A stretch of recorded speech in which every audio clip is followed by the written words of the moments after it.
welcome back to the last part of Flippity Flappity, the all-encompassing roundtable discussion program that tries to expose and solve all the problems of the world, but only seems to make them worse and more punchable. Round our table, still, despite numerous attempts to kill him with a rake, is Simon Marrowface, leader of the loud right-wing belligerent Jowly Party. Bloody immigrants! Next to him, it's Jeff on the Fence, founder of the I Don't Rightly Know coalition of indecisive greengrocers, and who has just recently released a new album all about root vegetables. I'm not so sure I like this, but I'm still very happy to be here. Next to him is Fenella Limp. She's trying to still be a Christian, knits massive unwearable purple hats for the homeless, votes Liberal, but is still unsure about global warming. When do we get cake? Next to her is Marjorie Veerman, who is so chest-thumpingly left-wing it even makes some Liberals vomit, and therefore can't possibly do anything but enrage everybody. She's also Minister for Sock Drawers and leader of the Why Bugs Bunny is Not a Good Role Model for Blind Gay Librarians Club. I object to your use of the word vomit on the grounds that it discriminates against those who may, through no fault of their own, not have stomachs. Lastly, wedged between me and her is vacuous celebrity and part-time hair annoyance Gabriel Thigh. My new movie's in theatres now! So, collected panel, your views on the referendum for Britain to leave Europe? I'm quite it's all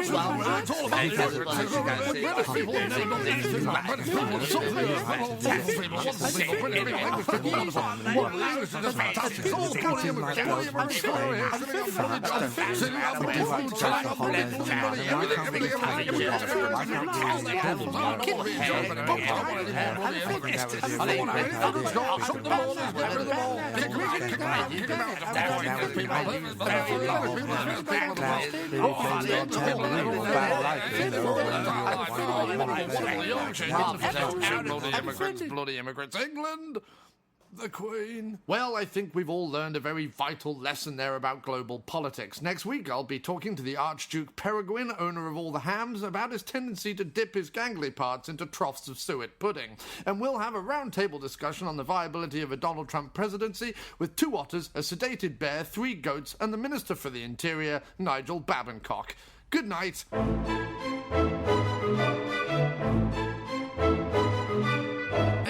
Listening to Radio Flange Goblet, and now the return of the after-movie Diner, which this week features 3 gratuitous uses of the word botty, and during a portion of the show I believe you can hear one of the patrons of the diner doing indecent things with a cup of fat.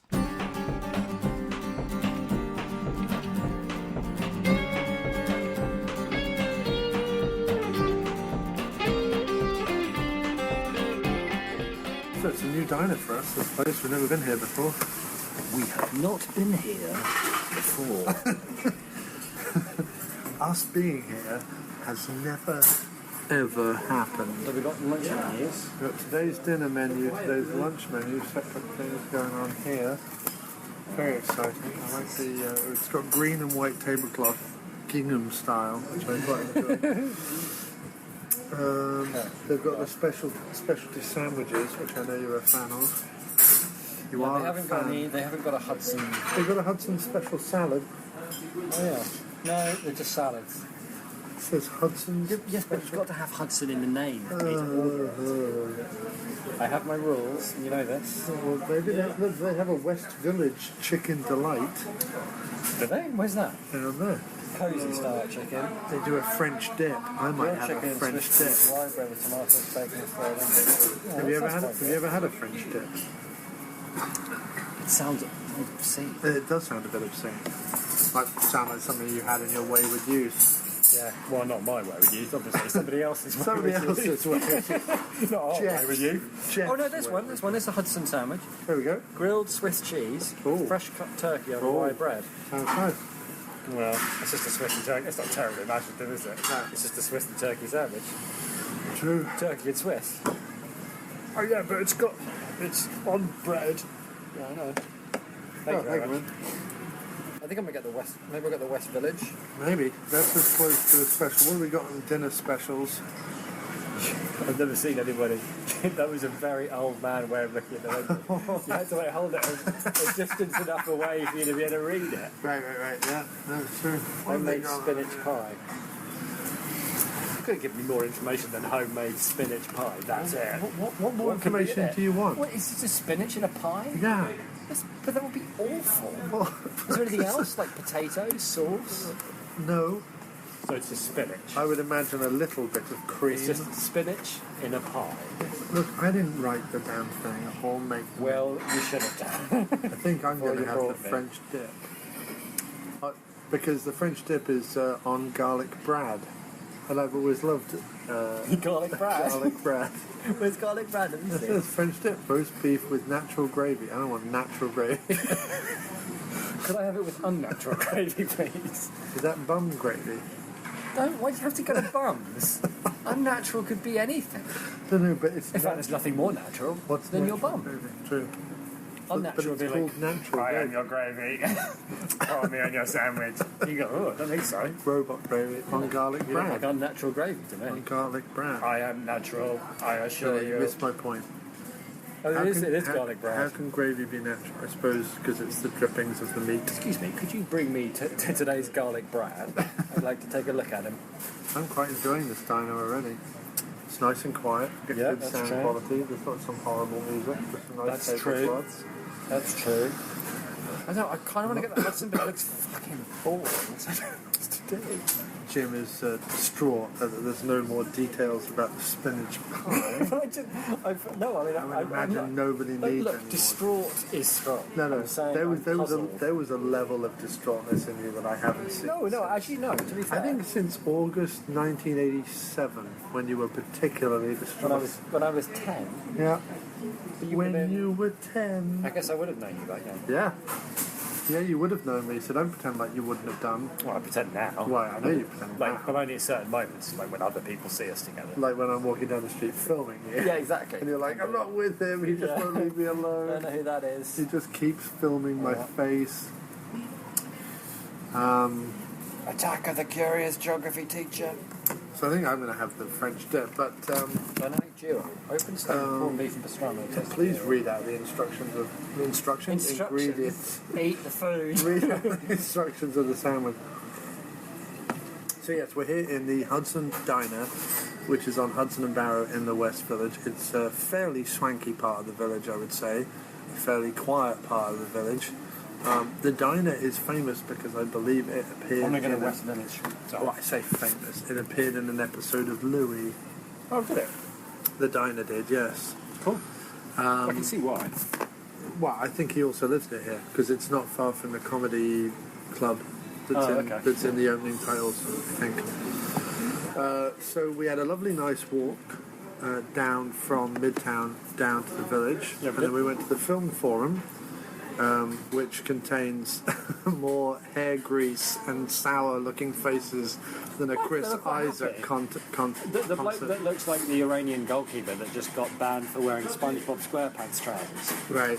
He was the guy that took our tickets. He was the guy who took our ticket. Well, the And he seemed incredibly really happy. flamboyantly blonde quiffed gentleman. Yeah, he was. Yeah, He seemed very. There were happy. plenty of other people who were moping around looking like they'd just He was come- quite mopey. The guy that gave us our tickets was particularly mopey. He was. Everyone was moping. Oh, would you yeah, like well, separate one check. checks? One check No, is one fine. check. Yeah, one check Yeah, is don't fine. try and wriggle out. I'm not wriggling out of anything.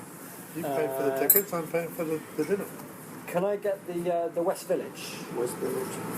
And a cup of chamomile tea. Cup of chamomile tea. Okay. Lovely, thank you very much. And I'm just going to have a French dip, please. Great. I'm good with water. Thank you Thanks very much.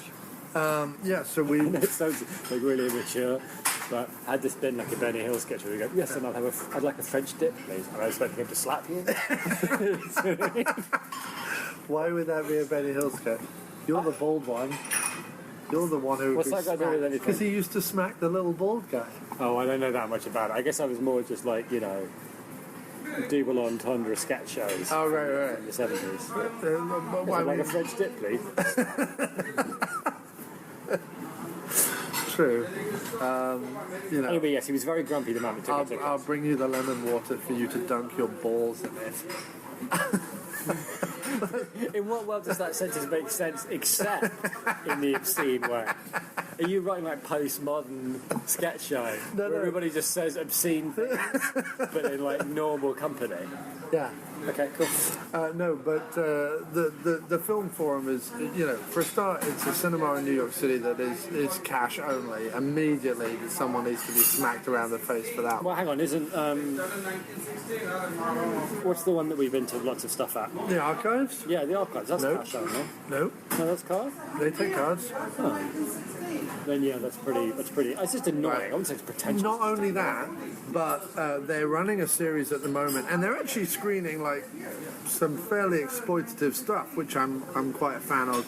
Or not exploitative, but like genre It's exploitative stuff. specifically. He likes exploitation. No, meaning he likes exploiting. Meaning, like they're showing at the moment, they're having a series of movies directed by women that are considered genre films. And the name of the festival, instead of being called, I don't know, Girl Wait Power for or it. something, Wait for Girl Power. That's where you would go with. No, I wouldn't go. Thank you very much. That's probably a mistake. No, instead of it being called, I don't know, Girl Power. Kick-Ass Women or something. Again, it's like, I think they did fine. They called it this genre is woman or something like that. The genre is woman. Yeah, which is pretentious. I know it's pretentious, but it's also better than Girl Power. Or Kick-Ass Women. Kick-Ass Women. So if you can come up with a better one, I'm all ears. All right, And so far, but this we've had podcast- Girl Power.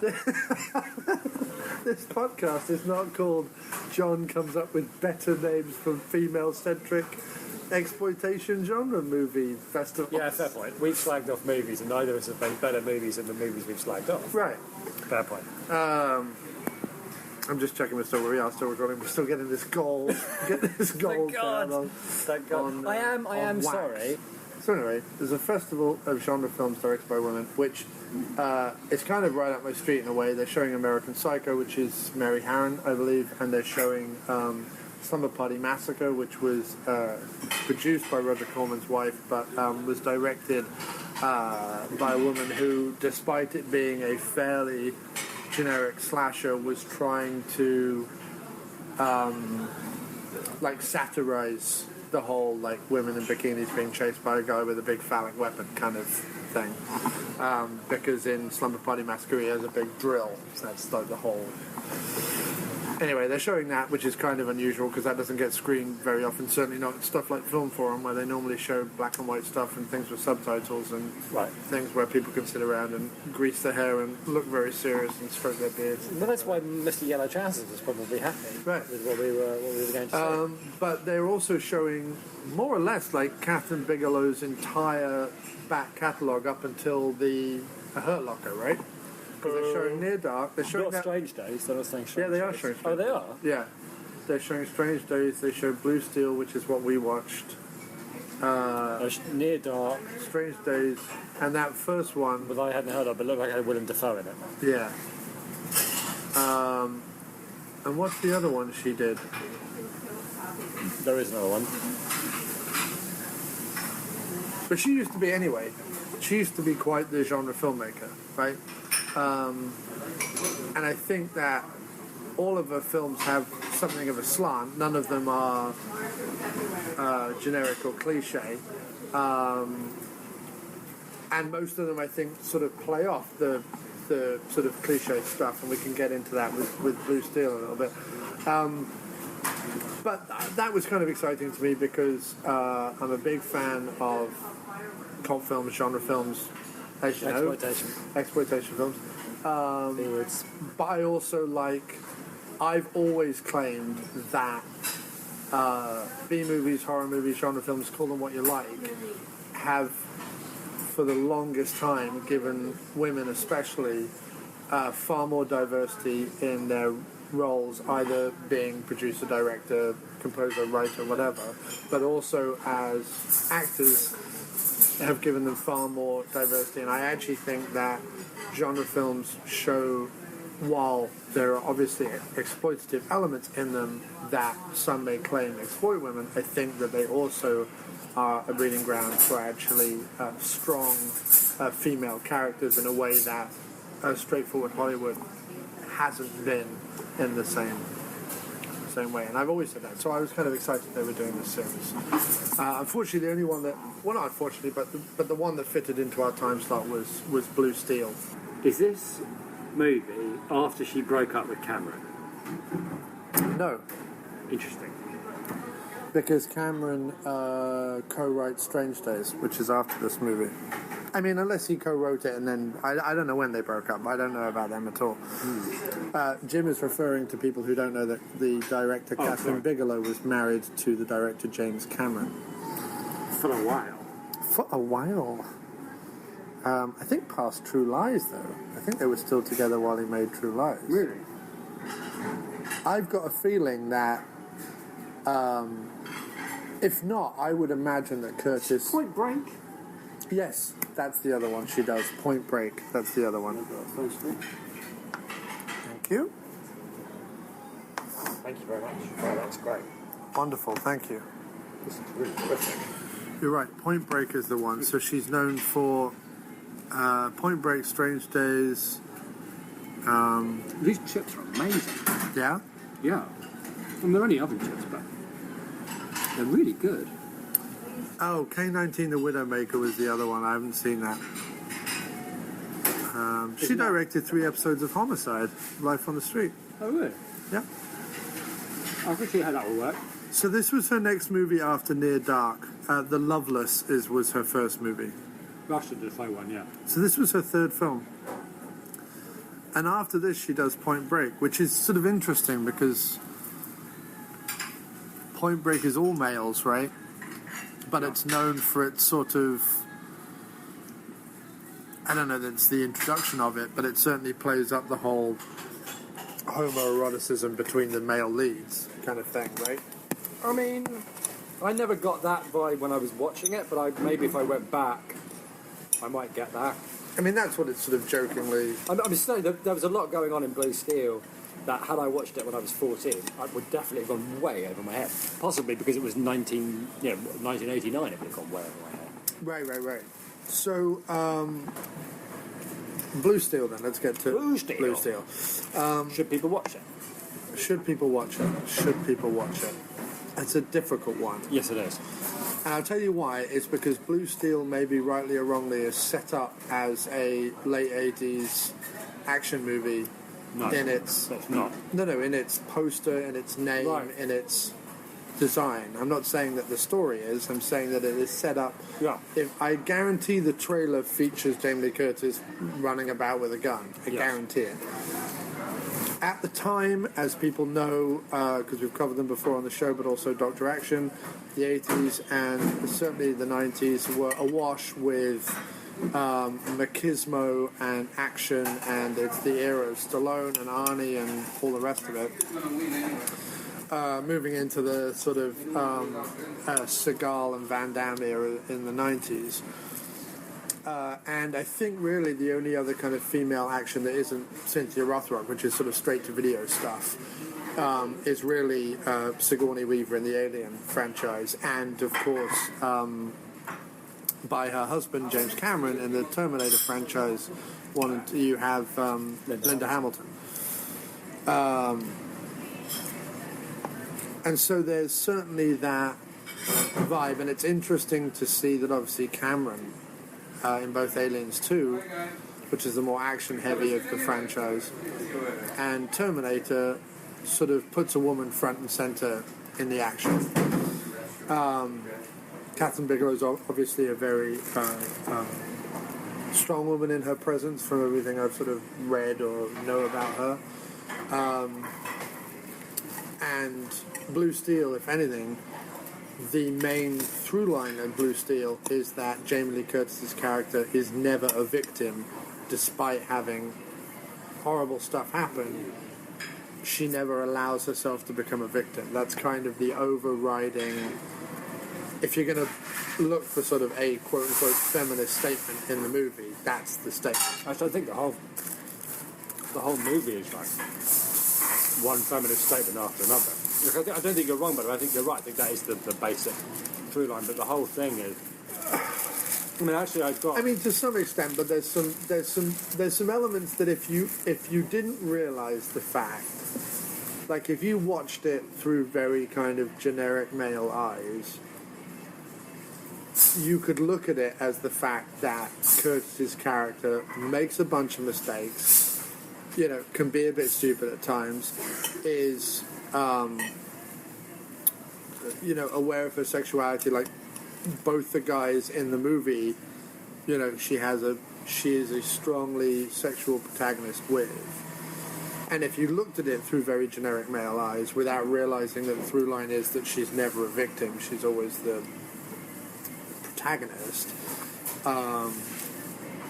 then you could dismiss the movie as being, you know, about a stupid rookie who sleeps with everyone and gets into trouble. What's really going on?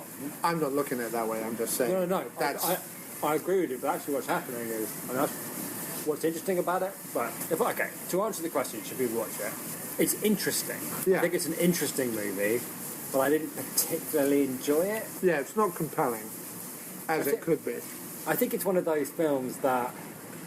But here's the thing. So this is what gets me about the movie. The reason it's not compelling, I think, is it lacks pace, and it lacks, you know, snappy dialogue, and it lacks a lot of the... So here's my thing. It lacks a lot of those tropes of an action movie that help to keep the pace up and keep you in that mood. And it was only right at the very end, or near the very end, that I realised that actually, in terms of tone and pacing, it's much more of a horror film. Yeah, really. it is. Because the two biggest moments in the film are scares, like when she finds Ron Silver in a... Well, in a hat. Okay, right. We haven't been into the plot, Yeah, but right, yes, yeah. you're right. But It's not quite a psychological thriller, but it's a thriller horror. It's kind of a psychological thriller is probably the best. Like in terms of like in the way that Silence of the Lambs is not a horror; it's a psychological thriller. It's kind of like that kind of thing. And it's problematic because it's set up. Yeah, well, that's the thing. I think it was set hurt up by as that. as an action movie, and it has all the cliches of an action movie without having any of the action. Right. Until the very end. But a lot of things that happen. But also, the other frustrating thing about it is that for it to be completely successful in its mission, it would have to be just a little bit more. And we'll get into this with the plot, but it would have to be just a little bit more not riddled with holes. It's kind of riddled with holes, but we'll get into that with the plot. Anyway, that's fair enough. But no, so just before we get into the plot, the one thing I would say about it is that what I noticed was a lot of it was about a feminine perspective. In other words, when she didn't do anything wrong in the supermarket, right? Right. In other words, it's not that she does anything wrong throughout the film. It's just that nobody believes her, and there's a constant thing. She handcuffs her partner to the car. Yeah, but that was a conceit that doesn't work. But equally, from her point of view, with everything she'd been up to at that point, I think what that was saying was supposed to be not wanting a man's help, just to sort her problems out. I think, and I think that what you're talking about, the holes, are where the... Well, let's get into the plot first before we go into that. Right. But what I'm saying is, when you... I think, and I don't know this, right, because we haven't gone through every one of your holes, but that hole in particular, I think there are times, and again, I think that's where it falls down for me as well, there are times when what might realistically be expected to happen is sidelined in favour of making a point about something. You know what I mean? And that happened too much for me to really enjoy the film. Like, the lead detective is called Nick Mann. Right. You know what I mean? Like, that's the kind of the level. And it's not that it's, like, you've got to put your, like, 1989 head on when it would need to be beaten over the head. But, like, her in the supermarket, when she's, like, first a cop, the dramatic bit where she's thinking about going around the corner and confronting the crook, she's in front of a big display of washing up gloves. Right. You know, stuff like that. It's all like, it's making a point, and it's an interesting point, kind of. Again, it's one of those things, it's a bit like Citizen Kane for me.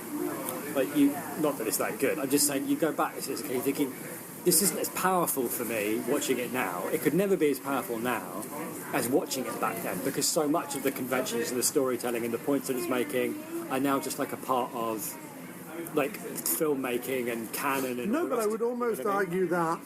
And all the points. Let's we can have a larger conversation about sort of feminism in cinema right now, and I don't think it's where it needs to be. And I think that there are elements of this movie that could have been interesting and groundbreaking, but I think that it's. I'm not saying it's groundbreaking at all. I'm saying that a lot of the points it's trying to make. It's very difficult to sort of really talk about this film, unfortunately. But should people see it? I think that yes, they should see it, but they should be aware that it is in no way an action movie. Like, action does not break out every 10 minutes. It's not like that at all, and it's certainly not Kathryn Bigelow trying to say, well, women can do it as good as the men can do it. It's not that at all. Hang on a second. I think it is that. I know. I'm saying it's not that. All right, okay, fair enough. Right? But it's set up like that. Right? In any other movie, this would be Mel Gibson or whoever, and he would start off as a rookie and then get, like, through circumstances, kicked up to detective within a day. And then he'd be tearing around the city, giving up people's Miranda rights and shooting them in the face. Right. Which is not what she does. No. Her strength comes from a completely different place, right? And it depends what side of the fence you fall, whether you think it's more empowering someone like, for example, Cynthia Rothrock, Pam Grier, someone like that, who is every bit as physically active and action-orientated as a male protagonist would be. Right. Or whether you think that the examination of a woman's inner strength and her ability to there's no other word for it, like to be abused either psychologically or physically and still get up and go through the world. Which is kind of what this movie is saying. But it's saying it with a whole bunch of genre tropes, which I'm not 100% sure are fully understood. But anyway, I would suggest you watch it once, but it's not necessarily required viewing. Does that make any sense? Yeah, I think if you were a lady person, I genuinely think if you're a lady person that you would get a lot more out of it than I ever possibly could, because I really think it's trying to speak to the experience of being a woman in the world. And what frustrated me about it and what made it, sometimes you're watching something, you think, I know this is good, but it's not my cup of tea, it's not my bag. And this is that movie, because all the things it's saying were just a bit too on the nose and a bit too sledgehammery. But in 1989, given the point that it's making, would that not be necessary? The things like, he's called Nick Mann, right? Right. And there's things like, she's trying to, in order to survive in a world where she is, from her own witnessing of what happens between her dad and her mum, right, in order to survive that world, she becomes a cop. In other words, I think it's more about trying to appropriate male culture, guns, uniforms, all that, in order to be stronger, in order to survive, right? And how this guy literally takes away her, or tries to get her power, like a bit of her power, a bit of her strength, like takes it away from her, right, and uses it to commit senseless violence and gets off on this senseless violence in a way where she's trying to not control the world, but make herself safer in that world of senseless violence. And everything that happens in the movie, all the obstacles she has to overcome, she doesn't have to overcome traditional obstacles, right? Like, your Mel Gibson protagonist. She has to overcome the fact that no one believes her. She's surrounded by men, none of whom believe her. That at the moment when, the guy confesses to her, but then his lawyer turns up and essentially says, what does she know? Some rookie cop, I'll have her badge, she knows nothing. Nobody takes her seriously. Nobody says, look, a police officer heard Again, this you're guy. talking about the movie before we've gone through the plot. But to be yes, okay, yeah, fair point. Do you want to do one of your plots? Because there's also because that was also frustrating, that sequence where the lawyer showed up because of one of the massive plot holes. Anyway, No, I agree, but again, hang on. I understand, it's not the point. So, plot very briefly in a nutshell. Go on then. Jamie Lee Curtis is New cop. the new cop, rookie on the force, the daughter of a put-upon and beaten mother and an aggressive alcoholic, possibly father. You see her graduate, and you see her first day on the force, and while she's out, a supermarket gets robbed by Tom Sizemore. by Tom Sizemore playing the character Woolcap, because that's what he's wearing. Yeah. She sneaks in round the back, taps his ass to the point where he flies through a window, in a particularly, I thought, James Glickenhaus way. Yeah, it was Glickenhausy. It was incredibly Glickenhausy, the way that apparently a bullet can raise a fully grown man up into midair and through a window. But suffice to say, she's involved in a massively horrible and public shooting. Ron Silver...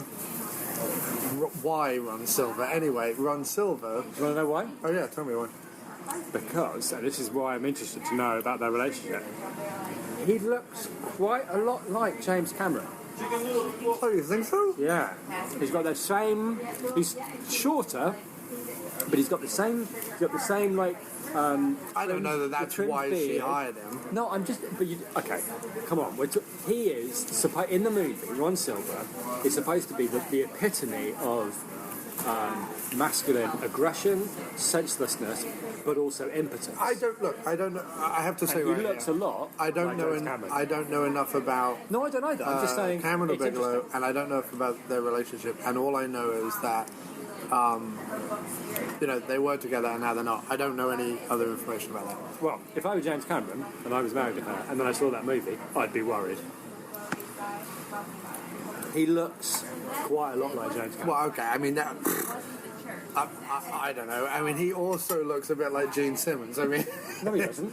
Yeah, he does. In the movie Not Too Young to Die or Never Too Young to Die, Gene Simmons has to put on a beard and wig. He plays like a transsexual mass murderer, but like he has to put on a beard and wig to pretend to be someone else, and he looks exactly like Ron Silver in this movie. Also, in the movie Wanted Dead or Alive with Rutger Hauer, he has a little beard. Gene Simmons has a beard and slightly shorter hair and looks just like Ron Silver. So, I mean, anyway. Right, but she wasn't married to Gene Simmons. No, okay, look, I'm not going down some road of he's a Cameron substitute. I have no idea whether that's true or not. Yeah, but I'm not saying it's true or not. I'm just saying it's interesting. I mean, that in a movie about senseless male aggression, that the impotent lead that she would choose to cast looks a lot like her husband. That's all. Like, it's a deliberate choice. Like, he's not a tall guy. He's not an imposing guy. He's not a scary guy. Anyway, you're right. I'm getting ahead. You derailed your plot summary. Yeah, but that's arguing like Linda Hamilton, Jamie Lee Curtis, and Sigourney Weaver are all Kathryn Bigelow substitutes in James Cameron movies. I mean, there's no real... Anyway. No, look, hang on a minute. No, wait a minute. Before we get into that, just dismissing what I'm saying as totally worthless, I don't think it's completely without interest that in a film about a woman trying to survive in a man's world where she's tormented, right, by an impotent, violent, senseless, money-grubbing fool, that the guy she chooses to cast in that role looks a lot like her husband. That's it. I'm just saying that's interesting. Maybe she wasn't even aware of it. I don't know. I'm just saying it's interesting. I'm saying, with the best will in the world and all due respect, Yeah. I don't think less respect. I don't think he particularly looks like James Cameron. You don't think? No, I don't think. All To right. start, did James Cameron have black hair and... So Ron Silver? No, I said James Cameron didn't have black hair, did he? Oh, I don't know, but it's the face He and doesn't the even- beard and the whole look of it. I don't think anyone looks like Ron Silver in this movie, but that's by the by. So anyway, in the supermarket, when she has the shootout, there's a guy on the floor, Ron Silver, with his beard. The bad guy, Tom Sizemore's gun, falls in front of him, and he sneaks it under his coat. cut to Jamie Lee Curtis being reamed out and meeting Nick Mann, played by the awesome Clancy Brown, with ridiculous curly hair. Meanwhile, Ron Silver etches Jamie Lee Curtis's character's name into some bullets and goes on a random murder spree. He hears voices in his head, he smears prostitute blood all over himself, he does a lot of weightlifting and exercise. He's a little bit crazy, let's say. And meanwhile, Jamie Lee Curtis is suspended because they can't find the weapon that Tom Sizemore was meant to be pointing at her, so they can't confirm why she shot him. And so she's suspended, but then when her name starts showing up on bullets, she is then unsuspended and in fact promoted to the role of detective to work alongside Clancy Brown in order to both keep her safe but also hopefully smoke out Ron Silver and his beard. That's about it, right? Without any diversions or... Well, no, you missed That's the out. setup. You missed out that they were going out. Oh, Ron Silver. right. Sorry, yes. So, this was a big problem for me. But anyway, Ron Silver, the day she gets suspended, is outside the police station, puts her in a cab because there's torrential rain, and they go have dinner, and then they start seeing each other. And they go on a few dates. And it's not till the third or fourth date that he Reveals starts his to true get nature. weird with her, reveals his true nature. Which, to be fair, happens real fast. Like, Right. the first time he does something really weird, he totally reveals himself within about 30 seconds. Like, Right. It's not like... But that's because he, in his mindset, believes because he witnessed her shoot a guy down, he thinks that she's going to be the Bonnie to his Clyde or the Clyde to his Bonnie, which way you want to look at it, and go on a murder spree with him because they're both sort of drawn to the power of the pistol kind of thing. Yeah. And when she says, no, you're crazy, I'm arresting you, he then decides to stalk her and shoot her friend, show up at her parents' house, generally just be menacing and awful. Yeah, more like a kind of a slasher. Right, and in fact, what I was going to say earlier when you said this was more of a horror than it was an action film, her role is very similar to that of Laurie Strode. Certainly is. It may not be a coincidence that that's why She was got hired, cast. right. In the sense that everyone looks at Halloween as very conservative. They look at it as the ones who are frivolous get killed and the one who is a virginal SWAT, what's the American equivalent? Bookworm, is the one that survives. But actually, you can also look at Halloween as the fact that despite being victimized, Laurie Strode is never herself a victim. She's always standing strong against the things that the world is throwing at her, right up until age 2-0, where everything in her life is going wrong. She can't control her son. She's not doing well in a relationship. She's an alcoholic, blah, blah, blah, blah, blah. But when Michael Myers raises his ugly head, she knows exactly what to do, and she knows how to pick up an axe and go chop the motherfucker's head off. So, there is a big comparison between Meghan Turner and Laurie Strode, except that I think that with Meghan Turner, she's already made that journey because of the abuse that she's seen her mother get from her father, maybe even she's had from her father on times. When we first meet her, she's already a woman with strength. Yeah, that's pretty fair.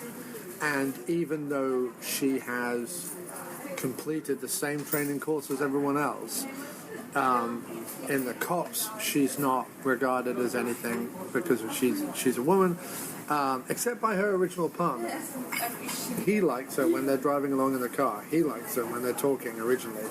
He's like, why did you always want to be a cop? And she says, because I always want to shoot people in the face or make some jokey comment. And he laughs. He's like, I like you, Turner. Yeah, well, yeah, at that point, I think she's one of the guys, right? That's what's going on there. Right. Well, at least it doesn't take much to be... I guess the point there is it doesn't take much to be accepted. Right. She doesn't. The point of the movie, I think, is not supposed to be. It would be easy to go down the road of, you know, like a prime suspect kind of, like nobody wants her around, Right. everybody hates her, because that's a different movie. This one's more less to do with trying to break into the force, Right. and more trying to survive as a woman, trying to trying to be believed, trying to talk to people, trying to. I think one of the best make scenes, people although, understand what happened to you. although maybe it's on the nose, one of the scenes that I do actually think work is when she's round her best friends for a barbecue, and her best friend, like in all movies, is trying to set her up with someone, so it becomes this like rom-com scene, like, oh, go talk to Jeff over there, or whatever.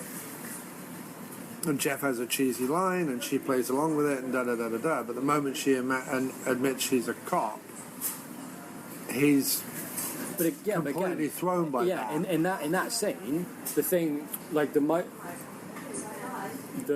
most revealing line, I think, is when he says, "You're a beautiful woman. Why would you want to be a cop?" Right. You know, in other words, oh right, the only reason a woman would be a cop is if she was ugly or like looked like a man. Right.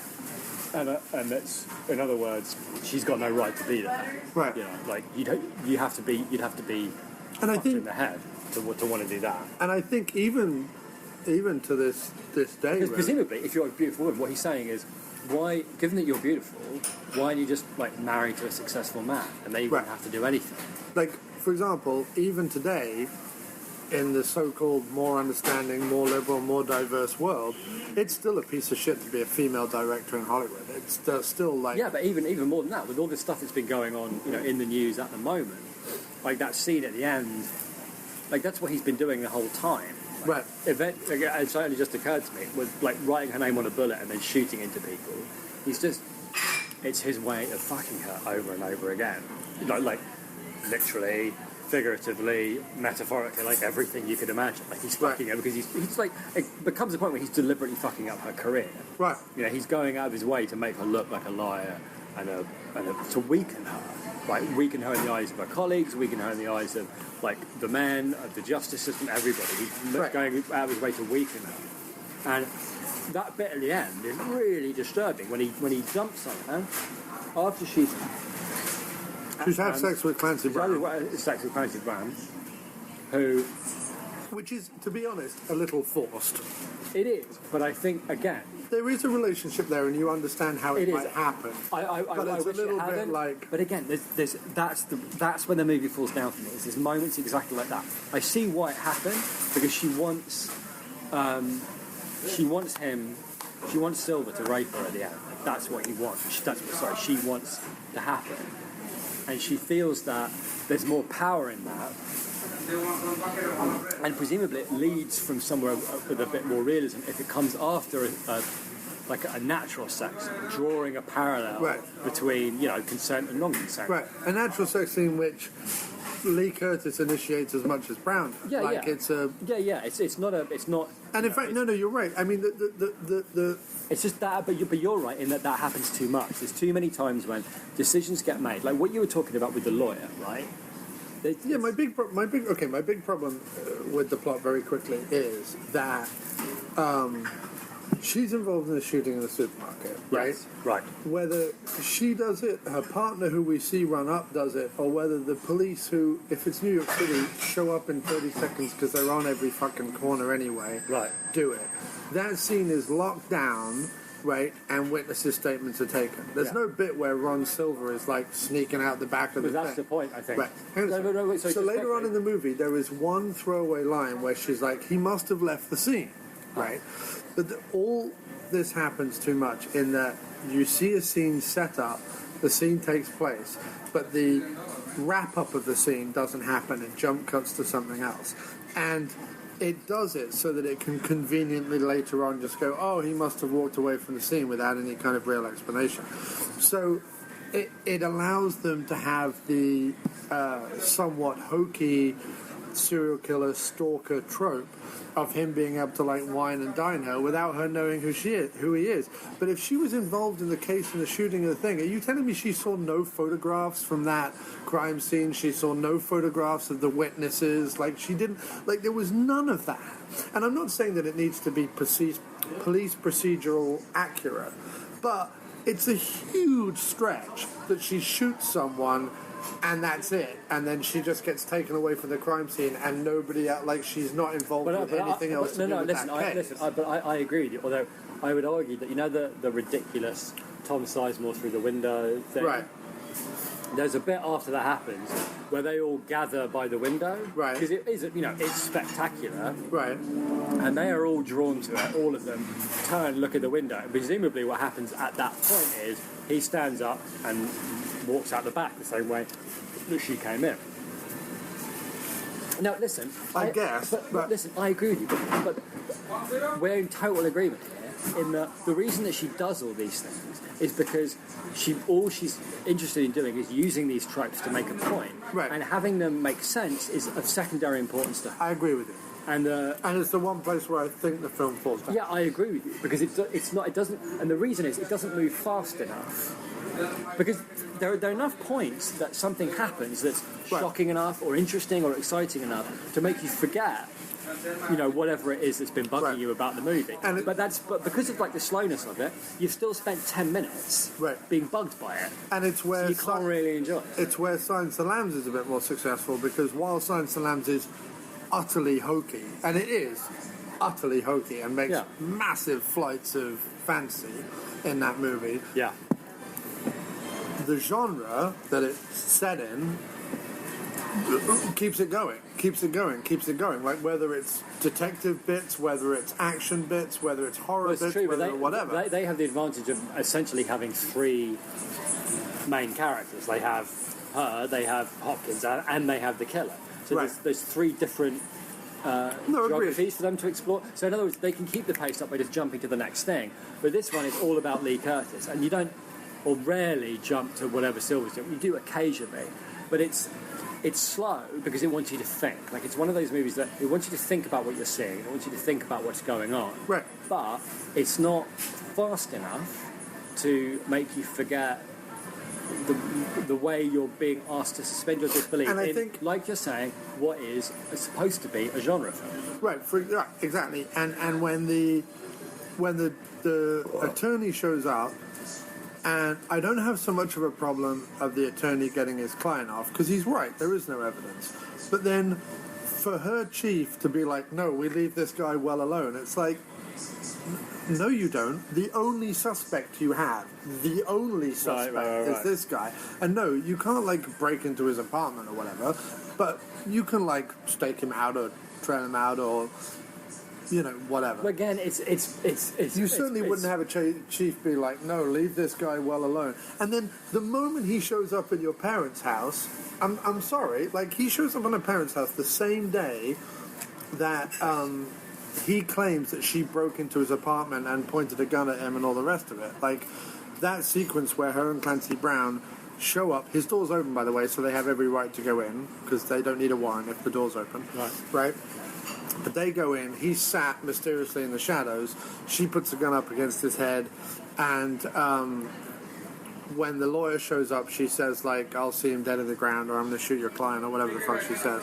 Which, again, is a really reckless, stupid thing to say. But anyway, it's part of the trope, so we'll move on. But that's the same day that later he shows up at her parents' house. The moment he does that, it's the same day. It's not, because he says to her, take the day, when they're driving back in the car, Clancy Brown says, take the day off tomorrow, I'll get the department to lend you a car. And the next thing you see is her driving in a car to her parents' place. It doesn't happen that night, it happens the next day. I mean, it's clumsy, because most of the movie takes place at night, but again... Okay, even if it happens the next day, that's still an admission of guilt on his part. Like, what's his lawyer going to say? Oh, he just showed up at her parents' house? Like... Yeah, but again, that's where it's turning into a... That's when it starts... She's interested in it being a horror film. But what I'm saying is that the last whole bit is before the shootout is all about. Yeah, we've got to witness him getting the gun because once we have the gun, we can tie him to the murder and the thing right? Well, it starts making sense quite quickly, as you have pointed out. But it's making points instead. And my problem is that when those points are obvious, when you don't have to work for them, right? I think this is my big problem with film. I don't mind films that are slow and where nothing happens, but there's something going on, because I feel like if it's slow, I'm being given time to figure out what's going on. I can come to my own conclusions.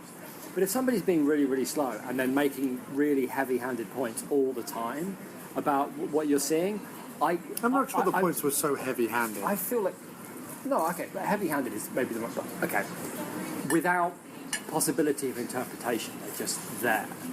I think the points are fine. No, I'm not arguing that. No, wait, I'm not arguing that. What I'm saying is... I'm saying... How come I can't... Wait. All right. No, I'm just saying, it's not that she's got anything wrong with the points that she's making. I'm saying I personally find it difficult to enjoy a film where I'm not being made to work for it, where there's no possibility of interpretation, or it doesn't feel like I earned it or I got it. You know what I mean? Or that I'm in with the filmmaker. It feels like the filmmaker's sitting and just lecturing me, right, talking to me, and I'm not, and I'm just supposed to sit there. I'm not involved in the process, and that leaves me a little bit cold. And not that I think it's wrong. I think it's really interesting, and I definitely would like to have seen it with 1989 eyes. But that's why I'm just saying that's why I think one of the reasons I couldn't really enjoy it, because of that feeling of just being talked at rather than involved in a story and in the unfolding of that story. Much like I feel in the podcast. No. What do you mean? All right, but I'm learning things and coming to understand things while the story's going on, rather than a story just being used, as you're saying, as a vehicle for telling me something, where in moments where the story doesn't make sense, the point that I'm making is given precedent over sense because of what they're trying to say. I agree. Hello one, hello all, and I do hope you're enjoying this episode of the After Movie Diner as much as we were doing it. I just want to interrupt for a memento, just to let you know we're doing a complete redesign and relaunch of aftermoviediner.com, and it does not come cheap, but it will be absolutely fantastic to look at and use once it is up. So please, if you wish to support the After Movie Diner and aftermoviediner.com, also to support obviously our weekly podcasts and cinema costs and diner costs and so on, there are many ways that you can do it. One of the best ways is to go over to patreon.com/aftermoviediner. That's patreon.com/aftermoviediner and sponsor the show. Every time we release a podcast, then you donate simply as little as $1. It's a fantastic service. And also, if you donate more than $1 per show, there are gifts and prizes to be got. So go over to patreon.com/aftermoviediner and sponsor the show today. You'll also be sponsoring the relaunch of aftermoviediner.com. Equally, you can go to aftermoviediner.com and hit the donate button. Hit the donate button and send us cash straight away via PayPal. That's a fantastic way to sponsor the show. Or go over to miskplumbingfixtures.bandcamp.com. That's MISC plumbingfixtures.bandcamp.com and buy one of our many albums housed there within. All that money will be funneled over to the big relaunch of aftermoviediner.com. Equally, if you don't have any cash on you, and I completely and utterly understand that, you can always just go rate and review us on iTunes, Stitcher, Spreaker, in fact, wherever the podcast is found. Rate it, review it, like it, share it, comment on it, do all the good things. Tell all your social media friends about it. Tell all your real friends about it. Tell everyone about it, even someone you meet in the street. Hit them in the face and say, listen, why don't you go over to aftermoviediner.com and see all the news, reviews, podcasts, interviews, all the cool stuff that we have over there. Why don't you do that? That would be spanking. There will be more ways in the future to support and sponsor the After Movie Diner. But for now, let's go back to the diner and hear more about Blue Steel. I don't have a problem with them making points, but I wish that what ends up for me, taking away the fact that this is directed by a woman or stars a woman, if you were just watching this movie, for me, the big problem is, if you don't have... The reason why something like Lethal Weapon or Die Hard or Rambo, or any of them work in terms of a genre film, Lethal Weapon is the best example, is that it has all the tropes. They were tropes even then. They were tropes in the 60s and 70s. Shouty chief at the two wisecracking detectives or whatever, right? The reason they work is they allow you to suspend disbelief, right? So they allow you to... Well, we're all along for the ride, so the fact that there is a shouty chief going, Riggs, murder, you cost the city millions, blah, blah, blah, right? And then in they bumble with Mel Gibson doing his like Three Stooges stick and Danny Glover being like, I'm too old for this shit. The reason why that all works is or like Eddie Murphy in Beverly Hills Cop, wisecracking everything wrong.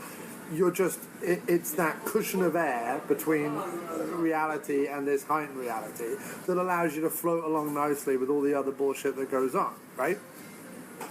The problem with this movie, and I'm looking at exactly what you're saying and agreeing with you, but from the other way. The problem with this movie is all the cliches and tropes, such as shouty chiefs, such as attorneys who show up who are like, I'm going to have your badge and blah, blah, blah, blah. Even down to fucking Silver stripping naked and running blood all over him. They become... And there were actually even people in the cinema laughing. 3 women who were sat behind us. But they become laughable because the rest of it is, like you say, either making a point or trying to ground itself in some form of reality for women. So in other words, it's trying to speak to women about the reality of their lives, whatever job they're in, and whatever they come across, whether it's men they have to date or men who abuse them or whatever it is. And I think that that's the problem. Whereas, like, I think Silence of the Lambs is a very good comparison.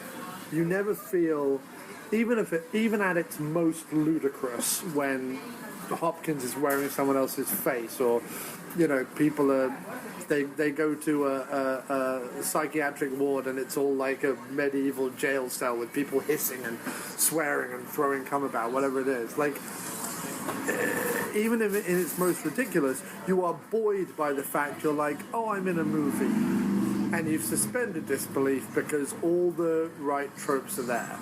And I think the problem is this movie neither deconstructs the tropes that it's talking about. So it doesn't say, okay, here's a female protagonist, let's see the difference that if we have a shouty chief with a female protagonist, let's flip that on its ass and have the woman, like, whatever, be the hero of that moment, or however you want to deconstruct the trope.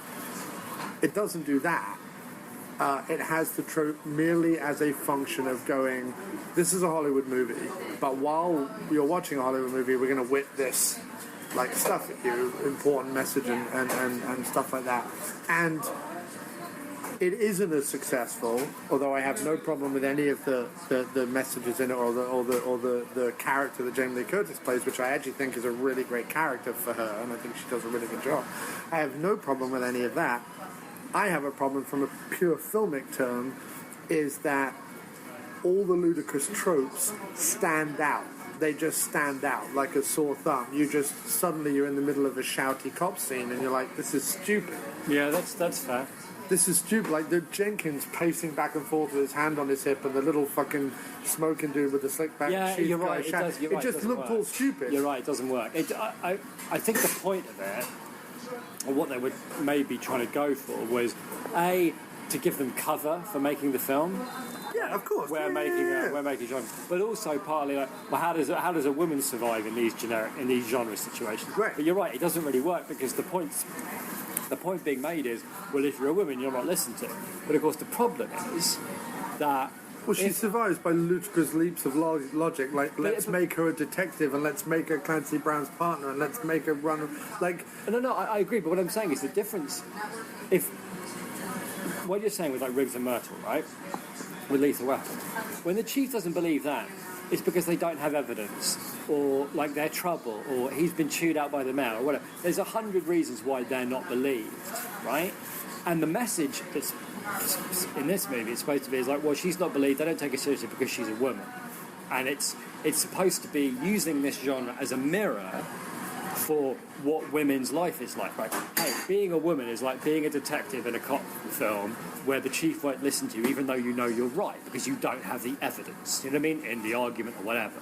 And that's what it's like. But you're right, it just plays out like a straight-ahead genre scene which sticks out in the movie that you're watching. Yeah. You don't come away with that message necessarily, because what a female detective being yelled at by her chief for going over the line, for not having any evidence, and she's off the case, give me a gun and badge, looks exactly the same as the male detective with the same thing happening to him. Right. And that's the genre trope, just by changing sex, but nothing else is different. Right. So you're right, it just stands out. And also, I'm also coming from a place, like I said before, I'm coming from a place where you would get that scene in a Cynthia Rothrock movie and she would be like, shut the fuck up, chief, blah, blah, blah, blah, blah, whatever it is. Again, and then she would go out and kung fu fight villains and blah blah blah blah blah, but you would be dragged along by it because you're like, I'm in a Cynthia Rothrock movie, she's going to win at the end. Yeah, but I suppose the thing is, though, two things. One, that she's not making a film that's supposed to inspire, it's supposed to reflect. In other words, you don't have Jamie Lee Curtis like yelling back at her boss or like doing what, you know, women wish they would do when men, you know, treadle over them. It's supposed to reflect what it's like. No, of course. No, I get that. But equally, there are moments, like, you know, you were talking about like the women laughing. There was a moment when they laughed in the movie that I felt was genuine joy and engaging with the film, which was when she's in the hospital and she asked the cop for a cigarette, and the cop's all like, yeah, you've been through quite a lot, like kind of slightly patronising male cop attitude to her, and she slugs him in the face and knocks him out. And the women behind us got a huge kick out of that. Right. They really, really liked that. Well, so did I. I enjoyed it. I just didn't woo. Yeah. But they did, and I felt because it felt like in their response that spoke to something deep inside of them. Right. Because it's not like the guy didn't, like, he wasn't mean. He was a slightly patronising offer of help to the woman. And when the woman knocks his block off, they really, really liked that, which I think speaks to some experience that we can't ever hope to tap into. Right, except that. I agree. The whole point of that last sequence, post her slugging the guy, is that, if you read it just as a movie, is that he will always find her. He's coming after her. And the only person who can lure him out of Ron Silver out of hiding and have a showdown with is her. Nobody else can do it. So her sitting in hospital isn't going to help anybody. No police on the beat, nothing like that. He will eventually find her. And in fact, he does find her. All she does is walk the streets the whole night dressed as a cop. And he does find her, like on the Wall Street subway. Now, we know he works on Wall Street, but it's not going to work. It's not like... But he does just find her. And then they have like a generic shootout at the end in Wall Street. But in any other movie, whether it was a female or a male protagonist, that point would have been like when she slugged the policeman. We would have known at that point that there was no other option. And I don't think that the movie, again, I think the movie played that as a feminist moment, or a moment of, that, like you say, speaks to something we might not know, rather than, in any other movie where it would be like, you can't go rogue, I have to go rogue, it's the only way that I can, whatever. Right? And there would be one other person who knows why Mel Gibson has gone rogue, or Axel Foley has gone rogue, or whatever. And I think that and I think I'm sort of in a roundabout way making the same kind of point, is that you are sacrificing either a plot or a genre for the sake of making a message that I think, certainly by that point in the movie, is inherent anyway. I think the message you're making at the end of that about her not being a victim and her being the only one and her standing up against her attacker and so on and so forth would be made anyway.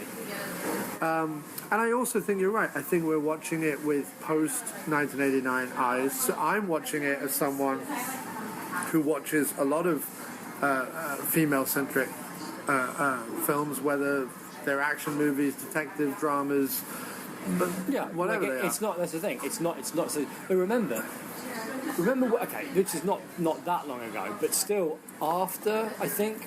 So Prime Suspect, which is early 90s, right? Right. So it's 3-4 years referring after to this the movie. British not miniseries, is it? British Kind of one-off drama. Ongoing drama films starring Helen Mirren. But the whole point of that... As DC Tennyson? DC, yeah. So the point of so we're talking about early 90s here. Right. And in that TV show, the point of it is that this female...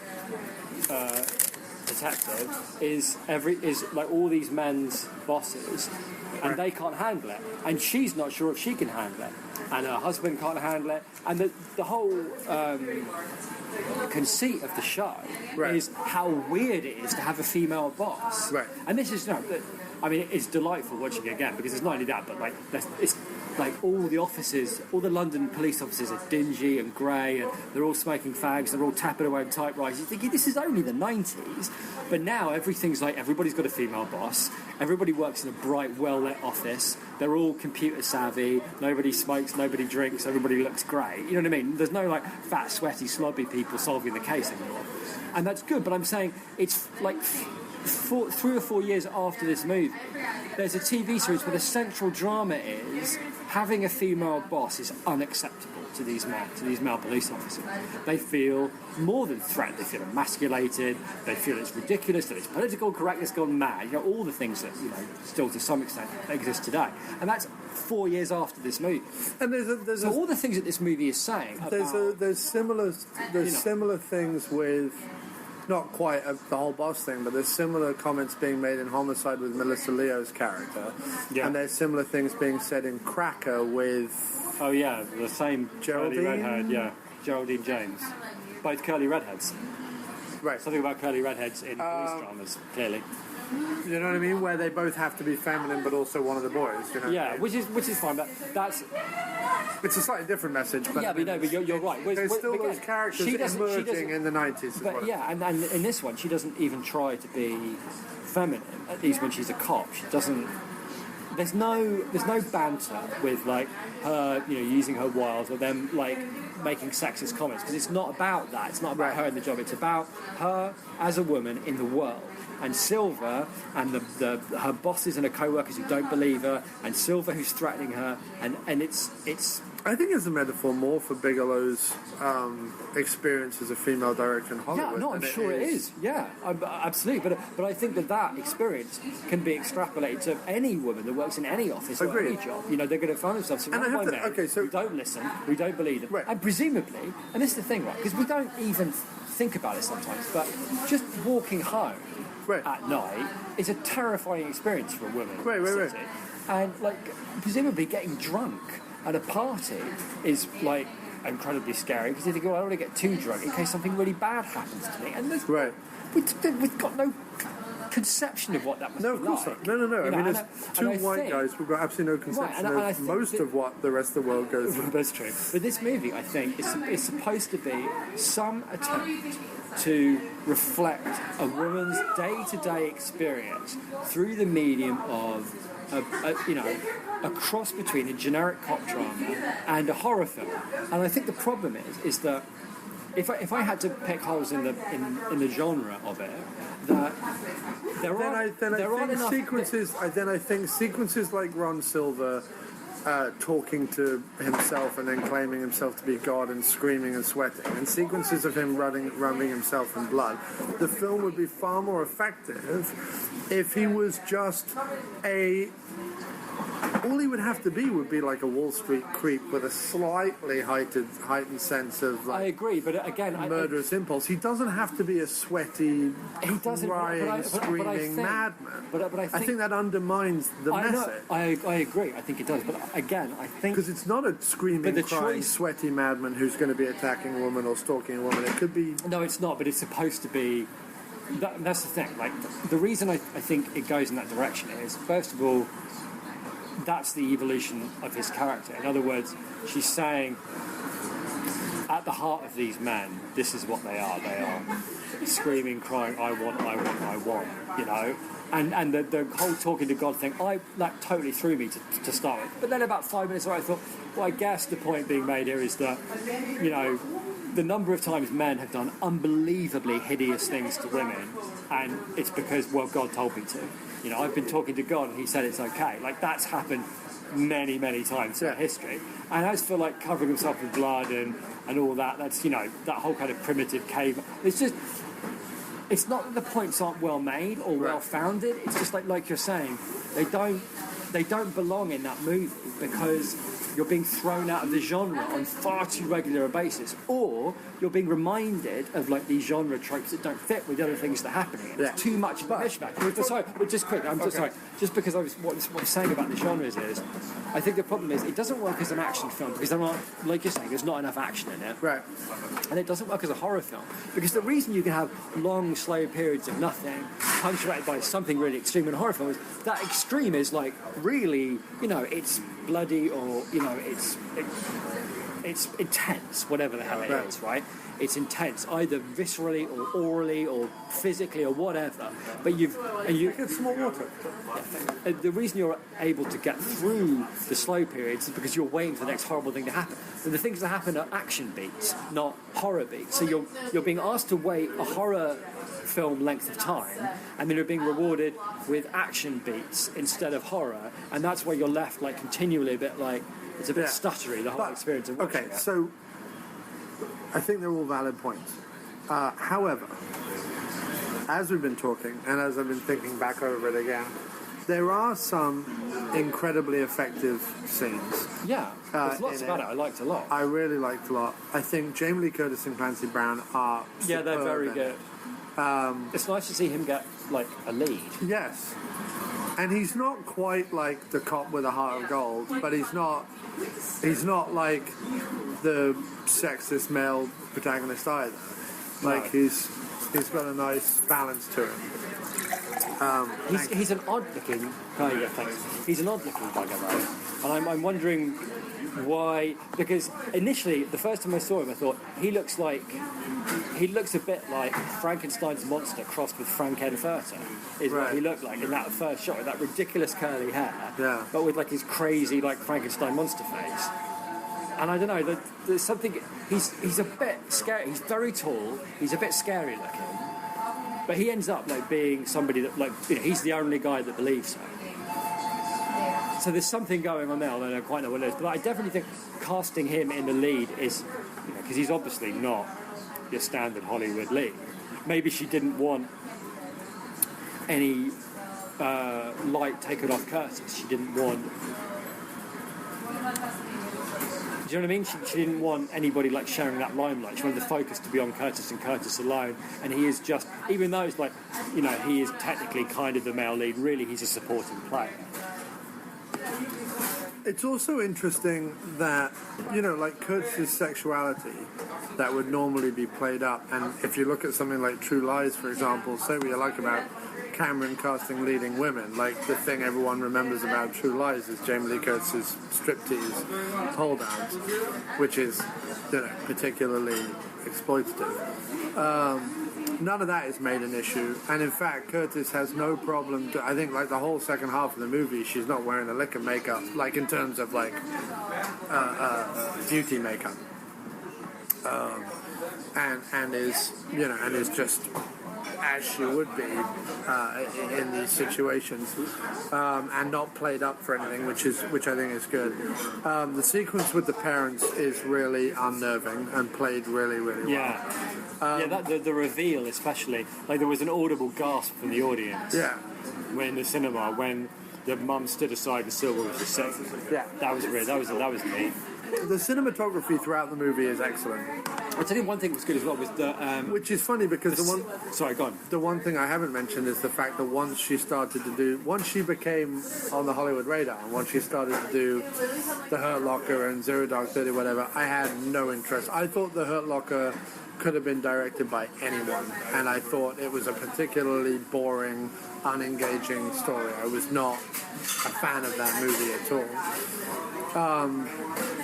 And I've not seen K-19 Widowmaker, but I mean, I can't even comment on it. American actors doing ropey Russian accents is never for me.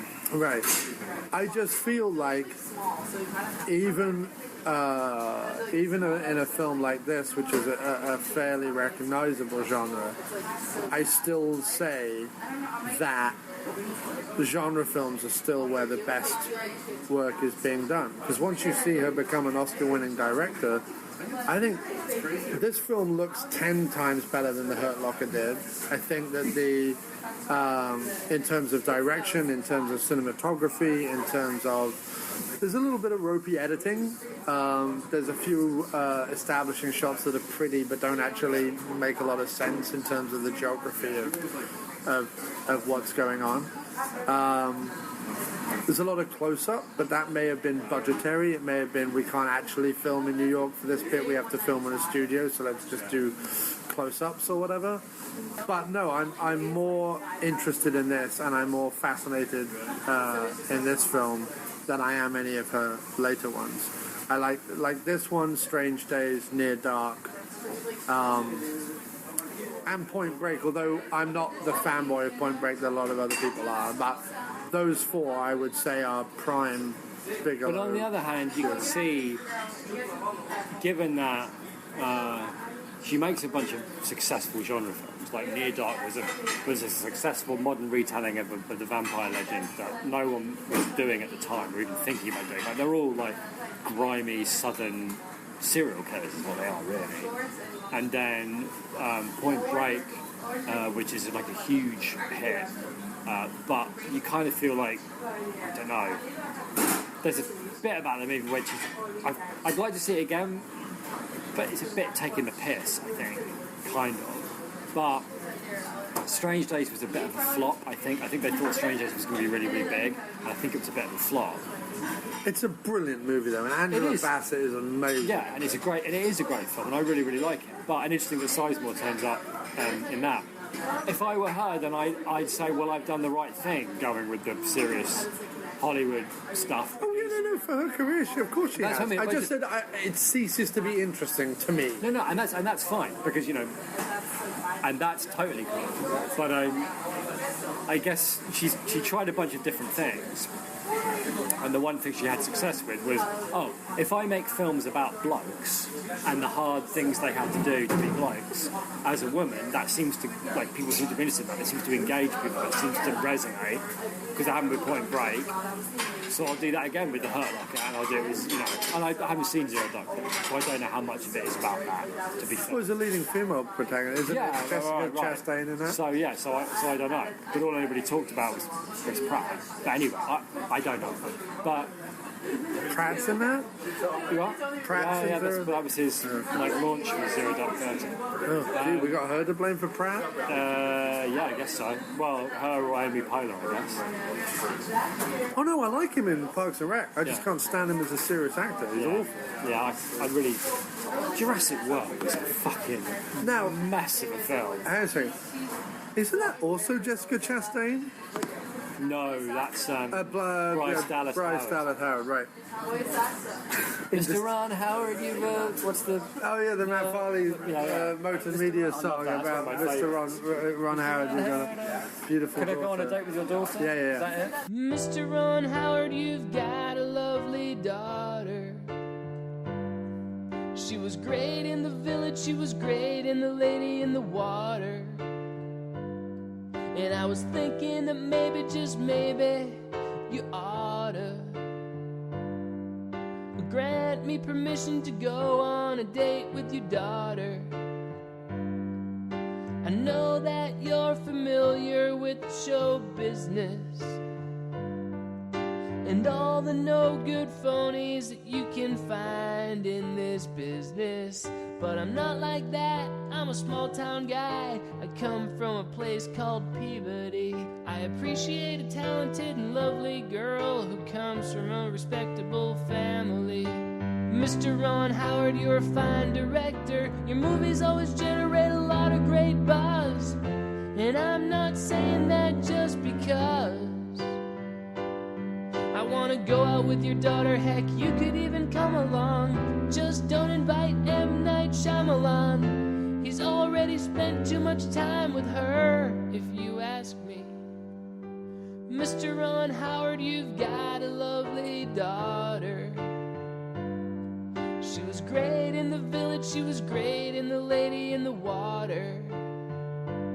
And I was thinking that maybe, just maybe, you oughta grant me permission to go on a date with your daughter. For great songs like this and much, much more, over 18,000 songs, in fact, go to moturnmedia.com. That's MOTERN media.com, or look up Moturn Media at Moturn Media on Twitter, or check out the official Moturn Media playlist on Spotify. But it's funny how, like, Bryce Dallas Howard and Jessica Chastain, no offense to either of the women, I'm just like, they could be interchangeable as far as They do look quite similar. They do look. Well, no, but they're also just like, who are they? There was a thing. Sorry, just to get back quickly to Blue Steel. There was a thing with the sound design. I feel the way about guys as well. There's like, you can take your Ryan Goslings and Chris Pratts, and although The Nice Guys was really good, but in general, your male leads are not doing anything for me either. That wasn't a sexist guy. That was just a comment of, like, most people in movies these days are interchangeable with wardrobes. I mean, it really... Yeah, especially the bestubbled, curly, black-haired English actors. Yeah. Cropping up in fucking everything. Yeah. Like, that's what, like, Preacher's supposed to be, you know, oh, watch Preacher on AMC. I'm like, no, because it's got another curly, black-haired English bloke doing an unconvincing American accent. I don't like him either. Dominic Cooper, I don't care. Yeah. The number of curly, black-haired English actors with their stubble who are not very good at acting in Game of Thrones is extraordinary. Got move for them. Yeah. None of them can act. No. None of them. No. And the other thing is, because every now and then in Game of Thrones, like the world's greatest actor just walks into the room and is amazing, next to this, like, curly, bestubbled git. Yeah. Well, I feel for them, really. we've got Bendy Dick and Slumbercrotch and Tom Hiddleston. I don't have a funny name for him. Tom Hiddleston? Tom Hiddleston, yeah. Tom Piddlesdown? But, like, I saw the first half of... Piddlestown. I saw the first half of High Rise, which was meant to be like a so achingly clever satirical comment on things. And I'm like, Brazil said all of this in the first 5 minutes. Yeah, but I really like the Kill List. The Kill List is good for about 45 minutes. No, Just I like like Side all of the Seekers Kill was List. really good for 45 minutes. I couldn't get past it. I couldn't get through all the Side Seekers. No, I really like the Kill List. Side Seekers, Sightseers. No, Side Seekers. I haven't seen A Field in England, but it doesn't appeal to me. Although I do like Smiley. I could watch Smiley in anything. I'm with John on that one. I will watch Smiley in anything. Smiley? He's awesome. He plays Tyres in Spaced. The Irish dude. He's in Kill List. Yeah. Oh, yeah. And I love that. he's going to be the in ending of Kill List was like... He's going to be in Wheatley's new one, but High Rise, I couldn't make it past the first half an hour. I was just like, oh, give me a... But I think what I like about him is he doesn't really give a shit about what anybody thinks about his movies. He really doesn't give a fuck. No, as long as he's Make his getting money to keep it. No, but I mean, High Rise will be a huge, like, indie sleeper hit because Hiddleston's all over it with his bum out. There we go. Well, it doesn't necessarily. Anyway, What was it? I think it was like $6 to... Anyway, carry on, yeah, finish up on... no, I was just... One thing that happened in Blue Steel that I never really got necessarily understood was the sound design. There was a lot about the silence and using that. Like, it all happened from, like, title sequence with, like, the close-up of the gun and Brad Fiedel's like, quiet, weird, kind of otherworldly synthesizer. When they're up in the helicopter, it's happening again, and there's something about... And so much of his life is noise, Yeah. you know, and her life is like either the rain or the sound of New York or whatever. And there's lots about moments where either like total silence or this like incredible crashing noise Yeah. of life around them. And I didn't quite know what that was. It didn't seem to necessarily mean anything except, like, I initially thought it was to do with, oh, his life, he lives in this like quiet penthouse and he wants to get down amongst the noise and the dirt. But when he's in the trading pit, it's all screaming and shouting and the, you know, the noise he walks through in the traffic, and so it wasn't that. So I didn't know quite what it was, but there was something to do with loud and quiet. And but I'm not sure it necessarily was anything except that there was that whole comment about the snow. It's so peaceful and quiet. Yeah. There was the whole bit where after the trading floor, he was in the bathroom by himself, examining the gun and was having to be quiet. that's true. There was a lot. Maybe it's a horror film thing. He makes the comment about throw a stick up in the air and it'll either hit a taxi or an ambulance because they hear the siren go by. There is something to do with. I wonder if it's like a horror film thing, like that, you know, how effective sound design is in horror films. Like, sort of like either get your, like in The Exorcist, for that first half an hour in The Exorcist when nothing happens, everything is either total silence or like huge noise. Yeah, maybe. You know, it just goes back and forth between the two. They don't normally comment on it though, hour. so it's interesting that it's woven into the dialogue. Yeah, that's true. But I wonder if it isn't a horror, because like, nothing happens in the first, 45 minutes of The Exorcist? Yeah. And I remember being really unnerved by the first 45 minutes, and I think a lot of that was to do with the sound design. But you're right, they comment on it, and that's not a usual thing. It doesn't seem necessarily to mean anything except that silence is nice and noise isn't. Yeah. Did we need that? But overall, It was interesting, and it made me think. I'm Yes, just not overall- sure I enjoyed it. overall, it's very interesting. That's probably what I would say. I think that if some effort had been made on the pacing, that would have helped. And I don't quite know what that is. Whether you have a scare, or whether you have an action beat, or whether you have something. I think sometimes you experiment with something and it just doesn't come off. Right. And I think that's what And I it's think that the other biggest problem in the film, for me, is the father. While I understand it, the whole sequence where she handcuffs him, drives him out into the middle of nowhere, he apologizes for everything, and then they come back and he suddenly has his arm around the mother and everything. That felt a Seems bit that felt a bit tacked on. Like, Right. if I'm going to have this, like, I understand him as an impetus. Yeah, I understand right, but that's what I mean. but- I wonder whether she didn't feel like that needed to be addressed at some point.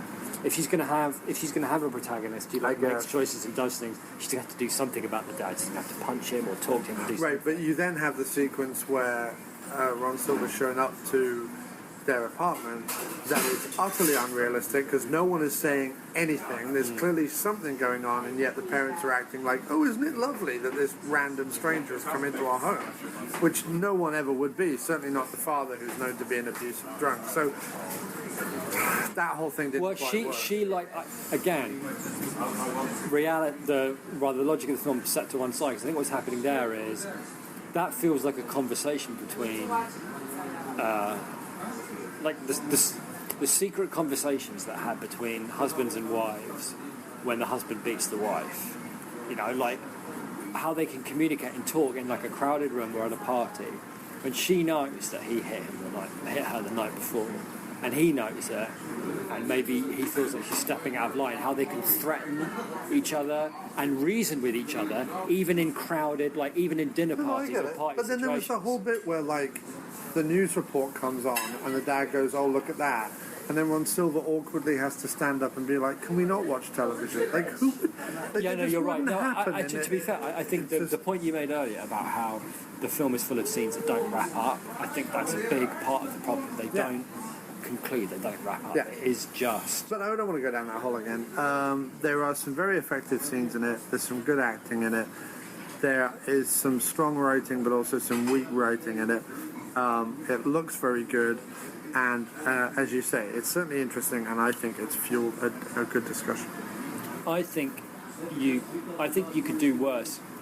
I think if you are a lady person, I think you could watch it, and I think you probably would get a lot more out of it than we have, and probably be a lot more forgiving. While I don't, and this will be my final point, while I think you're right, we probably won't get, just just can't get the same out of something like Blue Steel that maybe a female audience would. I think from our discussion, it's certainly one of the most successful movies I've seen that demonstrates a little of what we're talking about, of just how it must be like, and that danger and that difficulty and those challenges. That like constant feeling under threat in the big city, which I imagine they must all the time. Oh yeah, no, there's a great Louis C.K. bit about like the fact that women still go on dates is amazing to him, because absolutely everything that is bad in the world that has been done to them is because of men. Like absolutely everything. They don't have any other natural predators. It's all because of men. Yeah. So the fact that they get up each morning and still want to spend time with us, especially you and me. Yeah, of course. Well, wait a minute. I've never oppressed anybody. What are you talking about? No, I just mean that spending time with us can be... No, I wasn't talking about that. I was talking about oppressive, violent, horrible men. Oh, fine. Yeah, but still, like... No, we're awful, but we're not. We're not still, awful in a violent, the women that we're with way. choose to get up in the morning and spend time with us is a triumph of hope over experience. Yes, but not for the reasons I was talking about. No, I know. Anyway, good place to end it. I'm not suggesting that you beat your girlfriend. No, I know you. Are you going to keep the bit in where I got grumpy? No. What You're going to get rid of that? Got grumpy. I got grumpy. There was a bit where I got grumpy. Oh no, I'll keep it in. You sure? I'm sorry I got grumpy. But no, I liked what you said, and I agree with that. I think it does very successfully, as much as it can do, show a little bit of the other side. And I think that is very relevant, and I think that is needed, and I think more films should.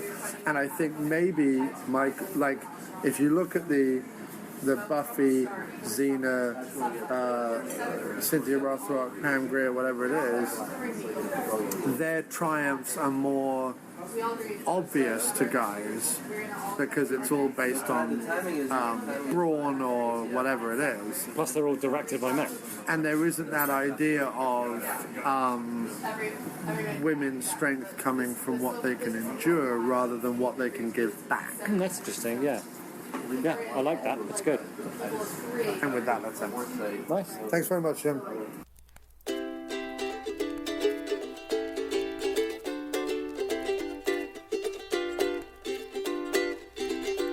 Oh, Kathryn Bigelow, where did all your genre films go?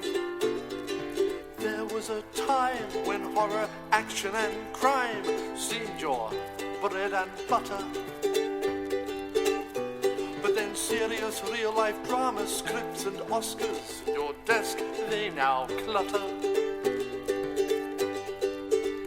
And your genre roots seem such a long time ago. Oh, Kathryn Bigelow. Kathryn Bigelow, when did you really know that serious, ponderous, desert-based dramas were the way to go?